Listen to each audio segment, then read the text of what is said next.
church and all like that, but they didn't really know who the Gnostics were, what the Gnostic teaching was, and anything like that.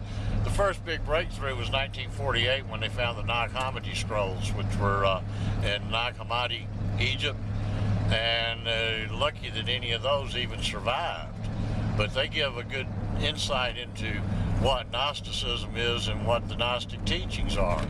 And one of the core beliefs of the Gnostic teachings is the nature of the union between male and female. And without that, you don't get to the higher spiritual planes. There's only so far you can go as an individual, which, with my way of thinking, is the 7th level, the level of thrones.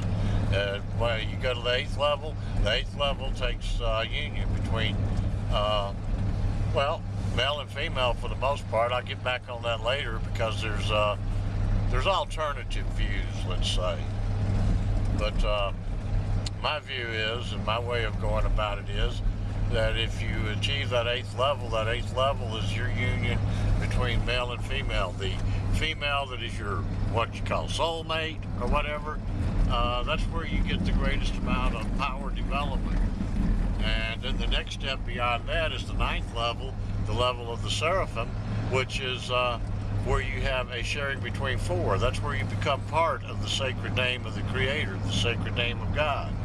The YHVH, people try to pronounce it as Yahweh. You cannot pronounce it with your mouth. It's a statement of shared being. It's the introduction to the fact that the kingdom of heaven is a group marriage of shared consciousness. You're not in it alone. There's plenty of us. In fact, sometimes it gets a little bit crowded. So, okay. Let's talk about a few other Gnostic beliefs. So there's the idea of the creator of, or the God of this world, and then there's the idea of the creator of the universe. That Okay. they're both involved there. Well, let's look at it like a number line. You got 0 point. From 0 point, you go positive and you go negative. Easy, right? Well, think about 0 point as being the point of creation. Well, you got the point of creation going positive, which has the, you know, it's kind of a dualistic thing, and the creation of the nature of creation going negative. Look at Zoroastrianism, for instance. That is a dualistic type thing. You got good and bad, holy and sinful, and all like that. Opposites of each other. It's kind of a false paradigm, but it gets you started. Once you realize that all the positive and negative is in you, you're the only one that can sin for yourself. Other people can sin for themselves, but I do it for me.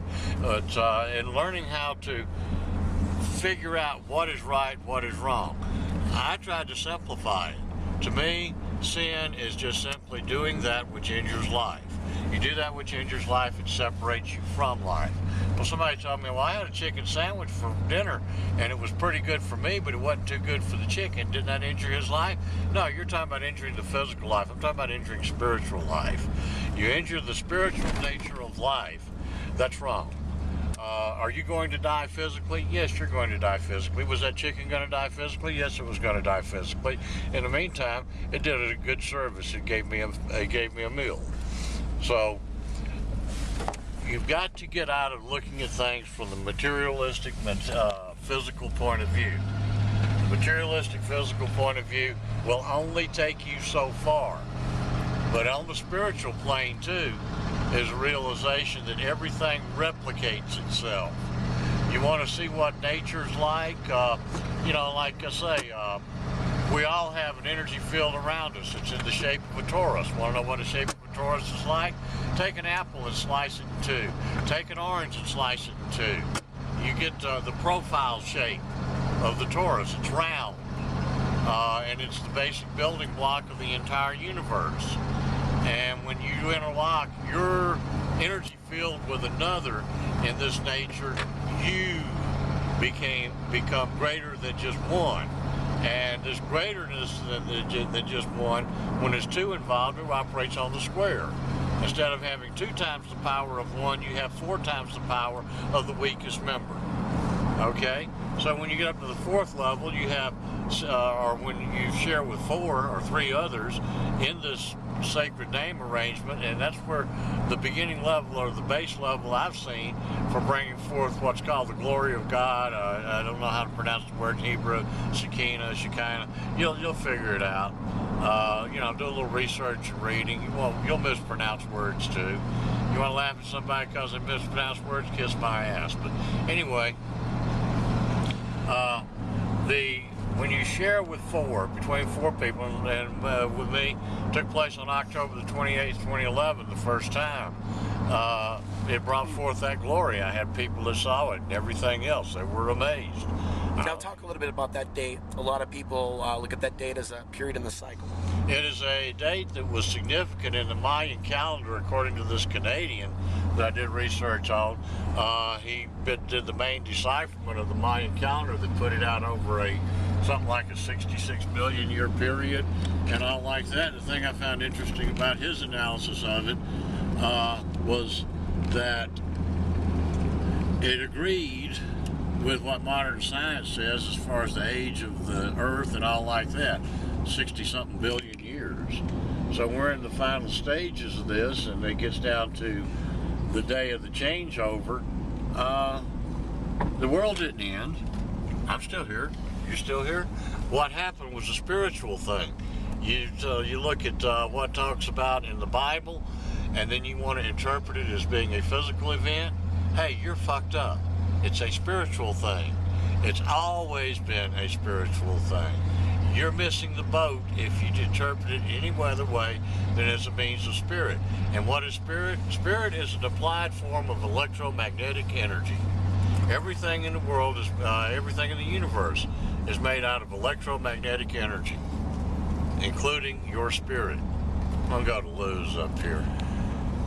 Yeah, I've heard it said that Gnosticism is the true Christianity. That's how some refer to it. Yeah, well, if it hadn't been for, and I go back to this Council of Nicaea, after that, it was about, up until then, it was about the growth and development of the individual within the community and the community itself. The nature of community comes from the word commune, or to be in common with each other. And it also has the same base root word in Greek that became church. So people met in the church, or people met as a church. They met to share with each other. It's that sharing of life. And up until the Council of Nicaea, it was about a sharing of life. After that, it was about establishing a hierarchy to see who's in authority and who's in control and who has the power and to run other people's lives. And that's a load of crap. If we're going to be free individuals, we're going to be free individuals. When you start organizing and setting up this person to have this authority to do that, and that person to have that authority to do something else, then the next thing you know, you got people that are left out in the cold. You're not developing people, and that's what it's all about. Catharism is about developing people. A Catholic capitalist, like me, does not invest in machinery, does not invest in physical plant. He invests in people. People need help, especially with the political situation the way it is now, and the ones that are in control trying to keep everybody in fight or flight mode. How do you do that? You attack them at the basic level: food, shelter, clothing, safety. You gonna tell me it's safe down in the ghettos for drive-by shootings and street gangs and stuff like that? That falls right into the hands of what they want to accomplish. They keep people from growing, from becoming. Once you keep people in fight or flight mode, you shut down learning. So let's get people out of fight or flight mode. The county here is doing a thing as far as getting people into fight or flight mode by throwing them off their land. You know, let people be safe. Let people be secure. Then you will find out what people can do as they grow. If you don't, and you keep playing these games about you're trampling on my authority, and I'm the big dick that's got the badge, and I got a gun, and you have to do what I say.